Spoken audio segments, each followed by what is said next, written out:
नमस्कार, मैं प्रेरणा शर्मा स्वागत करती हूँ आप सभी का थिंक टैंक पर। दोस्तों, देश में इस्लाम का एक नया चैप्टर कायम हो रहा है। यदि आप इस चैप्टर के एक एक शब्द को अच्छे से सुनेंगे तो आपको केवल और केवल गजवाए हिंद की आवाज सुनाई देगी। इस चैप्टर में शामिल किया जा रहा है खूबसूरत हसीनाओं को, जिन्हें म्यांमार और बांग्लादेश की धरती से लाया जा रहा है। क्या पुरुष, लेकिन अब तो महिलाओं को भी नहीं छोड़ा जा रहा है और मिशन हसीना को अंजाम दिया जा रहा है। दोस्तों, गजवाए हिंद का मतलब, गजवा का मतलब होता है भारत में इस्लाम को फैलाने के लिए लड़ने जाने वाली लड़ाई, और गाजी का मतलब होता है उस लड़ाई में लड़ने वाले लड़ाके। तो यदि मोटे तौर पे बात करें तो गजवाए हिंद का मतलब है भारत में इस्लाम को फैलाने के लिए लड़ने वाली लड़ाई।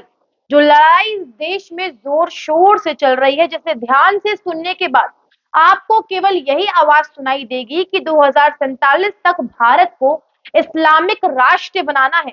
और अब ऐसे में नए नए चैप्टर्स खुल रहे हैं, नई नई मिस्ट्री खुल रही है। और इस मिस्ट्री में अब इस गजवाए हिंद का सपना देखने वाले जिहादियों ने एक नया एंगल जोड़ा है, और इस एंगल का नाम है देश के मुसलमान को छोड़कर रोहिंग्या मुसलमानों की एंट्री। वो रोहिंग्या मुसलमान जो बांग्लादेश में अपने आप को सुरक्षित नहीं पाते हैं, वो रोहिंग्या मुसलमान जो भारत में रहने की इच्छा रखते हैं, और ये गजवाए हिंद का सपना देखने वाले जिहादी कट्टरपंथी लोग ऐसे पुरुष और महिलाओं को म्यांमार से पहले बांग्लादेश लाते हैं और बांग्लादेश के रास्ते भारत में एंट्री करवाते हैं। इनके राशन कार्ड बनवाते हैं, आधार कार्ड बनवाते हैं, भारत की नागरिकता दिलवाते हैं, और इनका इस्तेमाल करते हैं देश में जिहाद को बढ़ावा देने के लिए। वहीं एक बड़ा खुलासा इस वक्त हुआ है कि इस पूरे गजवाए हिंद की टोली में महिलाओं की जोर शोर से एंट्री की जा रही है। मिशन हसीना को अंजाम दिया जा रहा है। म्यांमार, बांग्लादेश से खूबसूरत शादीशुदा महिलाओं को भारत लाया जा रहा है। उत्तर प्रदेश में उन्हें ट्रेनिंग दी जा रही है, जहां से उन्हें जम्मू कश्मीर भेजा जा रहा है। वहां नौजवानों के साथ प्यार के जाल में फंसाकर उनसे निकाह कर रही हैं और उन्हें गजवाए हिंद की राह पर चलवा रही हैं। और ये खुलासा किया है वाराणसी से एटीएस के द्वारा गिरफ्तार किए गए दो बड़े बड़े पीएफआई के एजेंटों ने। इन्होंने बड़े बड़े खुलासे किए हैं, जिनकी जानकारी हम आपको देंगे आज की इस वीडियो में। दोस्तों, सबसे पहले मैं आपको गजवाए हिंद के 4 मकसद बताती हूँ। सबसे पहला मकसद, भारत को मुस्लिम राष्ट्र बनाना। दूसरा मकसद, बिना देरी के 2047 तक भारत को इस्लामिक राष्ट्र बनाना है, और ये इस्लामिक राष्ट्र का सपना आज से नहीं, कई सालों से देख रहे हैं। तीसरा सबसे बड़ा इसका मकसद है देश का माहौल खराब करना। इसमें नई एंट्री करी गई है रोहिंग्या मुसलमानों की, जिनके टारगेट पे पूरा के पूरा हिंदुस्तान आज तलवार की नोक पर सोया है। आपको बता दें, हम आपको आज की इस वीडियो में पूरी कहानी बताएंगे, एक एक चैप्टर का खुलासा आपकी आंखों के आगे करूंगे, किस तरीके से इस साजिश को अंजाम दिया जा रहा है, कहां कहां इनका नेटवर्क फैला है, किस तरीके से ये जिहादी कट्टरपंथी काम कर रहे हैं अपने गजवाए हिंद के सपने को साकार करने के लिए। दोस्तों, आपको बता दें पीएफआई का नेक्सस कहां कहां तक फैला हुआ है। पहला, बांग्लादेश। दूसरा, त्रिपुरा। तीसरे नंबर पे यदि बात करूं तो म्यांमार। चौथे नंबर पे बात करूं तो कानपुर, और पांचवें नंबर पे बात करूं तो वाराणसी।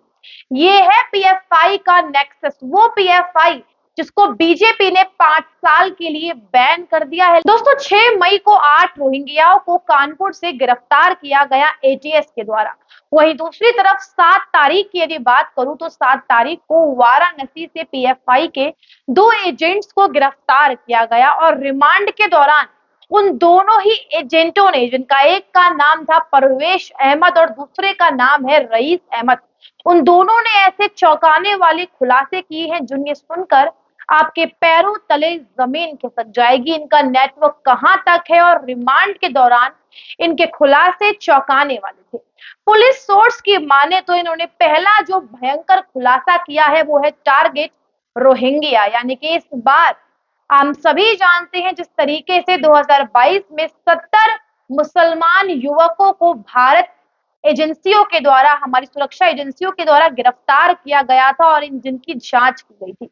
अब ऐसे में इस गजवाए हिंद के पूरे मकसद को अंजाम देने वाले संगठनों का मानना है कि भारत का जो मुस्लिम युवा है वो खुफिया एजेंसियों के रडार पर है। तो अब ऐसे में उन्होंने टारगेट बनाया है रोहिंग्या मुसलमानों को।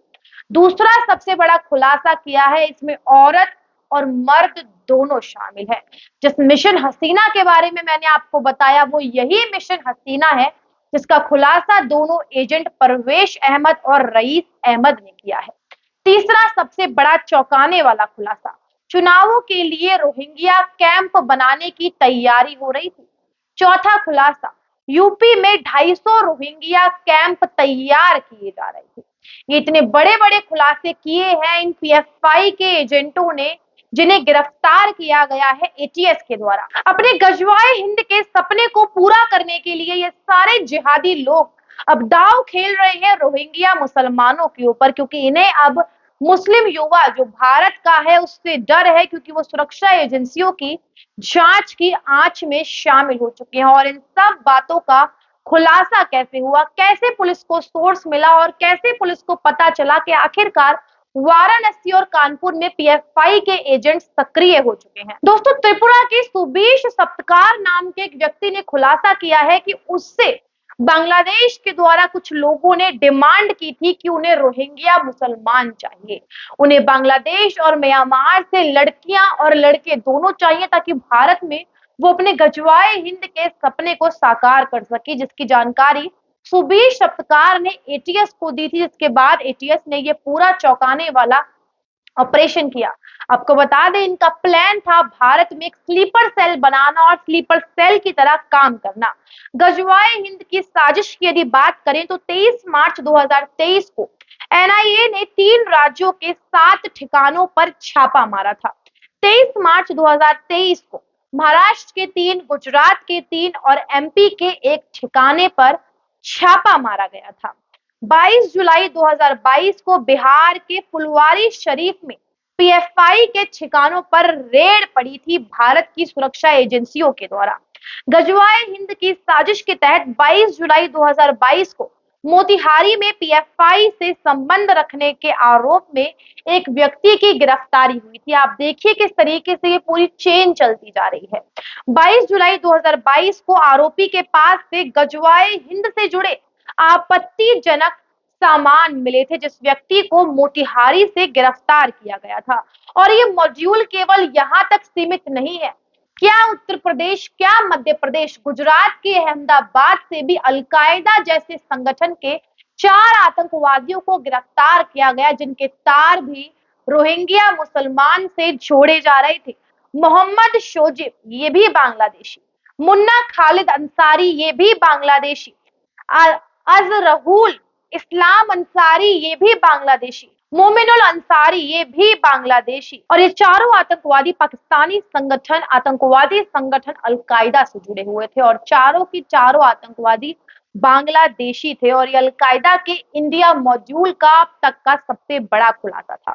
अवैध रूप से अहमदाबाद में रह रहे थे। अलकायदा ने चारों आतंकवादियों को बांग्लादेश से गैर कानूनी तरीके से भारत भेजा था अपने गजवाए हिंद के सपने को साकार करने के लिए। युवाओं को कट्टरपंथी और आतंकवादी बनाने की ये चारों लड़के ट्रेनिंग दे रहे थे, जिन्हें बांग्लादेश से भेजा गया था और भारत में इन्हें भी ट्रेनिंग दिलाई गई थी।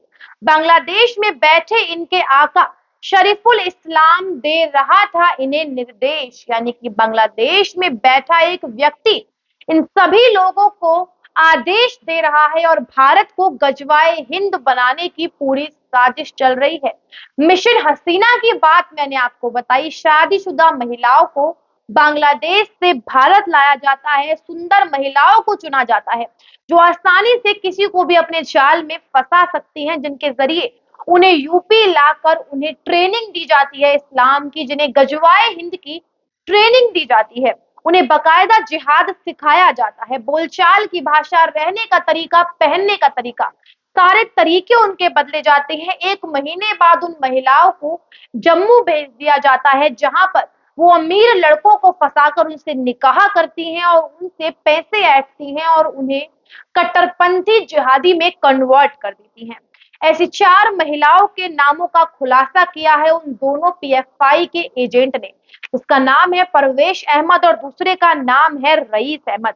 पहली महिला का नाम है नूर हबीबा, दूसरी महिला का नाम है फारसा, तीसरी का नाम है रजिया और चौथी का नाम है सबकुर नाहर।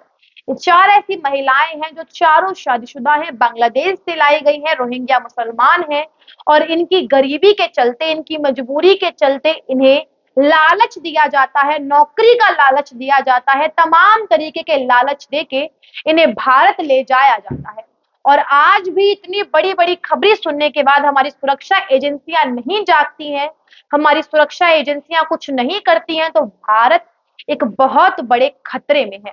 हालांकि एक बहुत बड़ा खतरा तो पहले ही चल गया है, जिस तरीके से एटीएस ने खुलासा किया है इन पीएफआई के एजेंट्स का, खुलासा किया है इस मिशन हसीना का, उससे हमारे देश को बहुत बड़ी-बड़ी इंफॉर्मेशन मिली है। लेकिन अब आपकी आंखों के सामने सारे तथ्य हैं, सारे फैक्ट्स हैं कि हमारा देश कितने बड़े खतरे में आने वाला है। इस मुद्दे के बारे में आप अपनी क्या राय रखते हैं, हमें कमेंट करके जरूर बताइएगा। रिपोर्ट शेयर कीजिएगा, लाइक कीजिएगा और यदि आप मेरे चैनल पे पहली बार हैं तो चैनल को सब्सक्राइब करना बिल्कुल भी ना भूलें। नमस्कार।